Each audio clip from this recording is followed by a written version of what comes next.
and welcome to this special edition of Power and Politics, Asian American Trailblazers.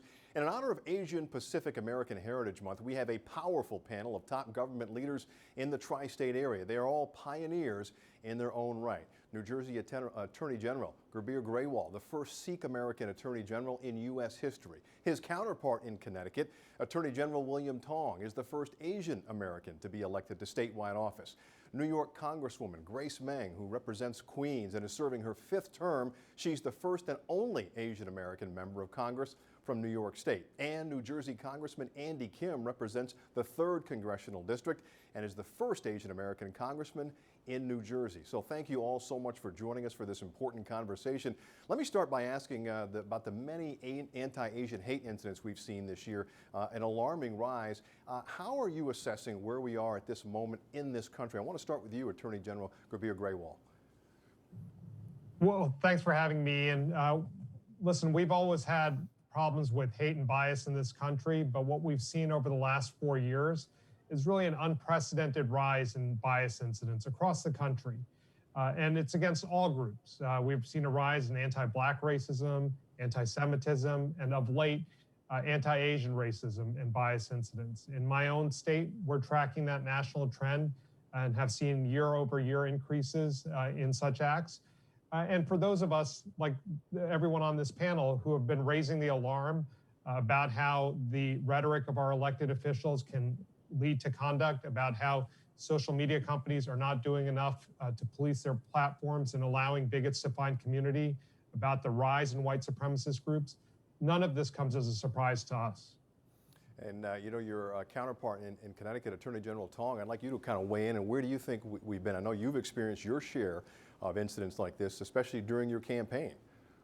Yeah, it's not surprising to any of us, frankly. And Iain, what you're referring to is after I won, somebody on the other side of the aisle called me Kim Jong Tong. And if you're an Asian American elected official, this is nothing new, and we experience it all the time. And I guess to a certain extent, we can take it because we're elected officials, but we're really concerned about people, everyday people in our communities across our state who have to contend with this increase, as General Grewal said, in anti-Asian hate and racism and hate and discrimination against a number of communities. And I think the one thing I want to say is that not only is this not new to us, it's not new, period. Do you not know about the Chinese Exclusion Act and the Page Act and the internment of 125,000 Japanese American citizens in camps on American soil? Congressman Kim, I'd like you to weigh in if you could. I know you've had your share of experiences as well, especially when you were at the State Department. That's right. When before I became a member of Congress, I worked as a United States diplomat at the United States Department of State. And here was a place where I served my country as a diplomat out in Afghanistan. I had top secret security clearance, yet when I came home back to the States, I found an envelope on my desk that told me I was being banned from working on issues related to Korea just because I'm Korean American. I was born here in the United States. I don't even speak Korean that well. And for my country to basically send me a message saying that they didn't quite trust me 100%, that they worried that if I was working on issues related to my ancestral home of Korea, they worried that I wouldn't be fully loyal to America. And that was a really hurtful message to receive, because this is the only home I've ever known. This is my country. And it felt like they were saying that, that he couldn't fully trust my loyalty. And that's the kind of foreignness that hangs over us. I mean, this year is 50 years since my parents immigrated to this country, 3 generations of us here now, yet we still have that kind of shadow of foreignness hanging over us on so many of the work that we do. And Congresswoman Meng, I'd like to get your thoughts on this. I know this is something you've experienced as well.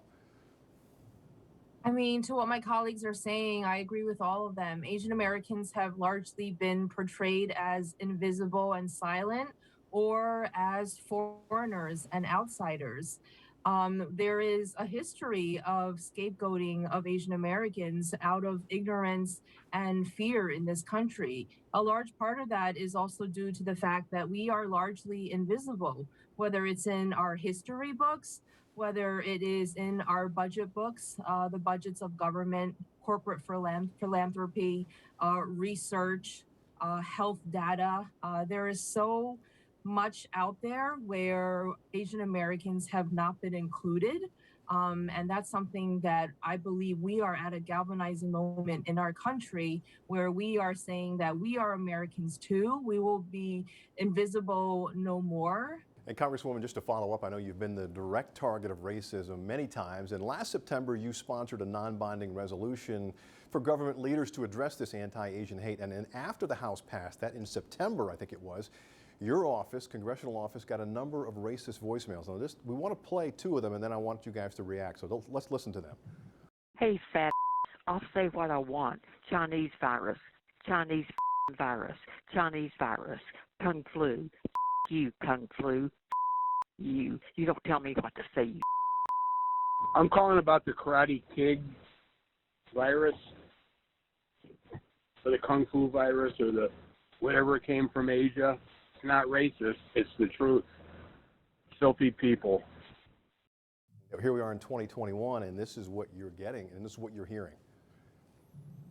Well, like AG Tong said, we're elected officials. We kind of develop thick skin, but we do worry about everyday people. And that's what happens when leaders who have a very wide platform are very irresponsible and use incendiary language that embolden people who harbor these racist and hateful feelings.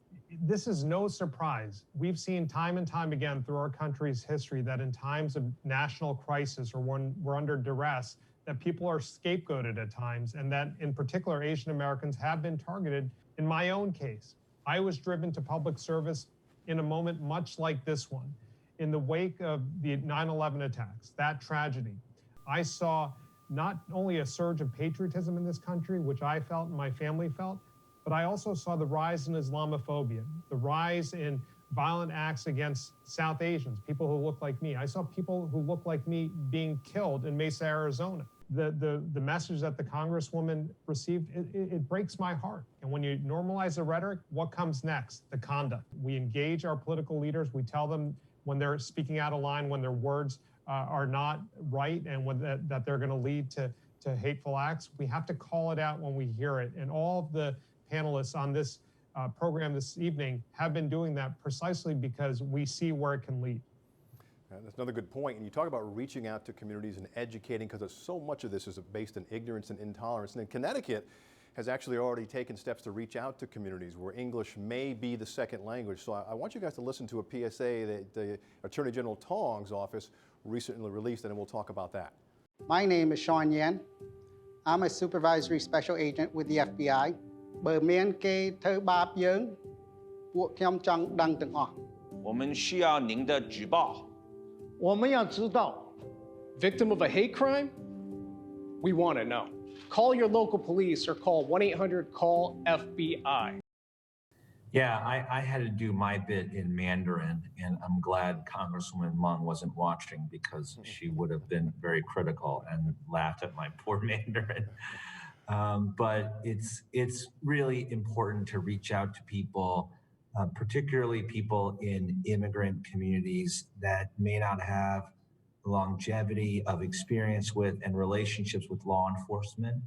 People that may be concerned, even if they have nothing to worry about, Congressman Kim, they still might be concerned that if they report and engage with police or FBI, that somehow they'll draw unwanted scrutiny or that their immigration status will be challenged. It is deeply hurtful to be otherized in your own country, in your own land, to be questioned. I'm routinely accused of being an agent of the Chinese Communist Party. I've been called the Manchurian AG.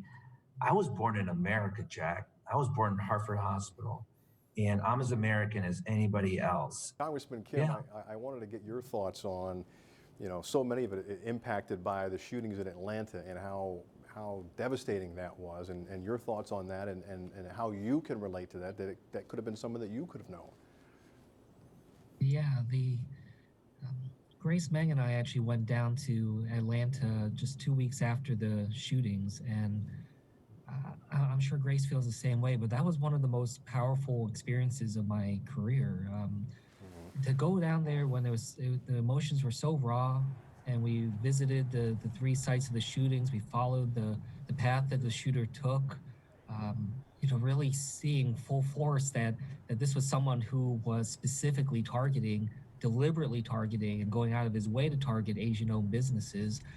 That was just, it really brought it to life. And I remember we talked to the victims' families, and they talked about, just their mothers, the children of these victims talked about their mothers, their love for cooking, Korean food and kimchi and all of that. Just they used these words as if it was, my own parents, and talked about their, how hard their family worked to be able to provide for them. It was a lot. And I remember they specifically asked, like, what are you going to do? Like, we just experienced this violence. What are you going to do? And, Grace and I, we looked at each other, and we're just, we're going to do everything we can. But what we know is that there's no single piece of law that we can write in Congress that's just going to get rid of this violence and keep our families safe. We can take steps that'll hopefully give us more tools. But, this is a deep wound in our country.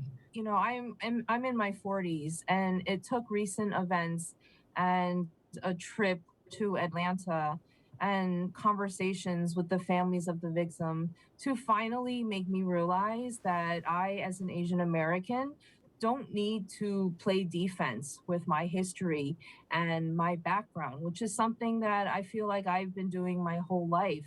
The victims and their stories truly made me appreciate the contributions of Asian Americans to this country, and truly made me recognize fully that our history is just as American as anyone else's. And just because we don't see it in the history books, just because we don't always see ourselves in the media, in the movies, and we don't get adequate funding for our communities, that's where we have to strive to do better. When we return, our panel of trailblazers will open up about the next generation, how they approach the topic of anti-Asian hate with their own kids. No one is born hating another person because of the color of their skin, their religion, their background. They must learn to hate. And if they can learn to hate, they can be taught to love.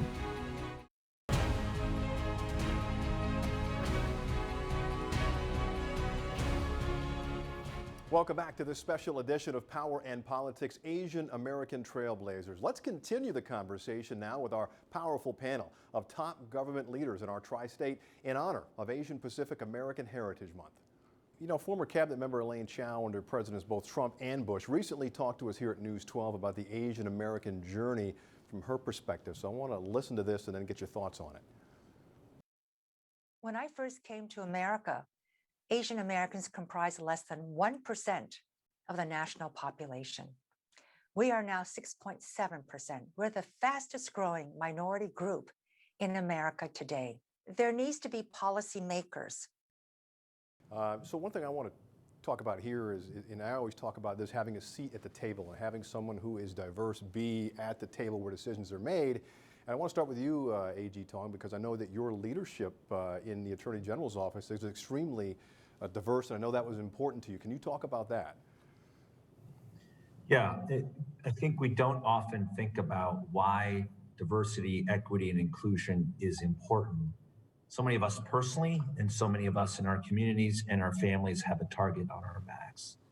And representation, it matters so much. And that's why a majority of my senior staff are women, and half are people of color. And I've made a really concerted effort to do that, because as we discuss civil rights, criminal justice reform, gun violence, it's important to have the voices of all communities at the table. And in my head, while as Attorney General, I'm making decisions about how we're going to allocate law enforcement resources and what we're going to focus on. I was very fortunate. General Graywall and I led a national convening on Tuesday led by state attorneys general. Congresswoman Meng participated, about anti-Asian American and Pacific Islander hate. And I can tell you that unless there were Asian American AGs, that wouldn't have ever happened, right? But because of Gerbir and Rob Bonta and Sean Reyes, a Republican from Utah, right? And Levin Camacho and me and others, because we're there, this conversation is happening, and we were coming up with real solutions and actions to confront these issues. Yeah, that's definitely a seat at the table. Now let's look forward to the next generation. I mean, you guys are you all have young children, and so let me start with you, maybe AG Graywall. How do you talk to your kids about racism and what you have faced and where we move forward and how do we move forward? How do you talk to your young kids about this and where we are? Well, it's certainly difficult. I mean, my girls, I have 3, 12, 10, and 8, and they're old enough to listen to the news, read the paper. I had my own experiences in the state when I was targeted by a particular radio station that decided to call me Turban Man and said it wasn't worth remembering my name unless I lose my article of faith. You know, the Attorney General, the guy, I'm never going to know his name. I'm just going to say the guy with the turban. Okay. The new Attorney General? Turban Man. Yeah, Turban Man. You know, Okay. Listen, and if that offends you, then don't wear the turban, man. I'll remember your name. And my kids read all that. And so my approach with them, my wife's approach with them, is to have open and honest dialogues with them and talk to them about the importance of treating everyone they interact with respect. Those wounds cut. And so it's important for me to teach my young daughters not to ever act in that way and to treat others with respect. Hate is a learned behavior. And Nelson Mandela powerfully said that no one is born hating another person because of the color of their skin, their religion, their background. They must learn to hate.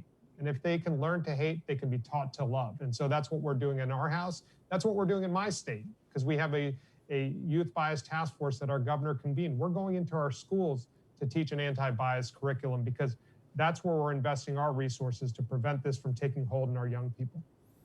You know, and I know that Congressman Kim, I know if we can pull it up, I know we have a tweet from you, which was actually a kind of a poignant moment about you and your son. You know, when you talked about your 5-year-old had come home and asked why some bigger kid was calling him Chinese boy, and he was confused because he was from New Jersey. And I know that must have been a difficult moment for you. You talked about, it was kind of emotional. So can you talk about that? It was a tough moment.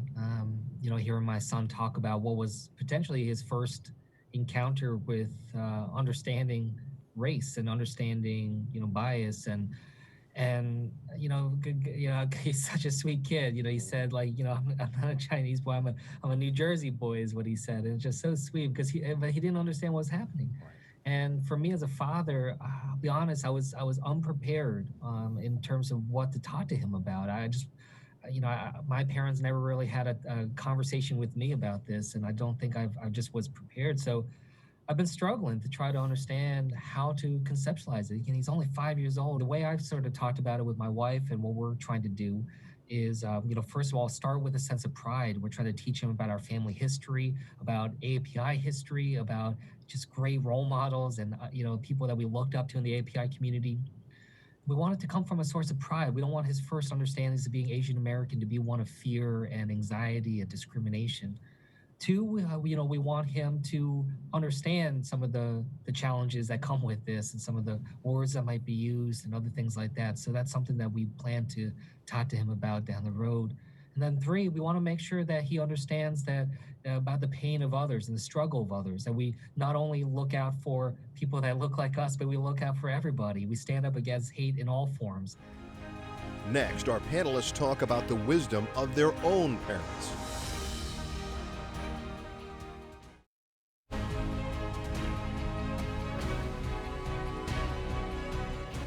Welcome back to this special edition of Power and Politics, Asian American Trailblazers.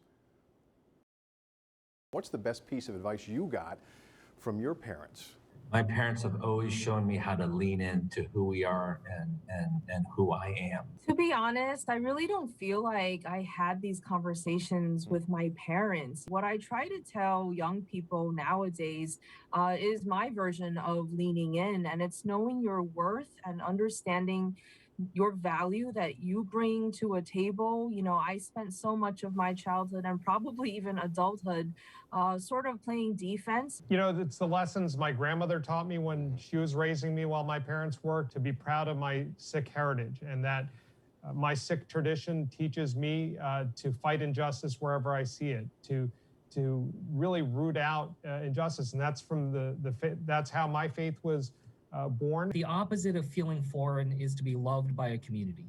And that, like, if we want to not feel that sense of foreignness, if we want to combat that, it's about investing in family, investing in community, and really bringing that out to the forefront and recognizing that you're not alone. Ladies and gentlemen, I just can't thank you enough for the time, you guys. We don't have enough time to really get through all of these topics and get to all of your insight and your wisdom, but I appreciate the time, and it's a very difficult and important topic, so I appreciate your taking the time to talk about it with us. Our viewers appreciate it. Thank you. Thanks so much. Thank you to all our panelists for your personal insight and thoughts today, and that's all for this special edition of Asian American Trailblazers. I'm Ian Page.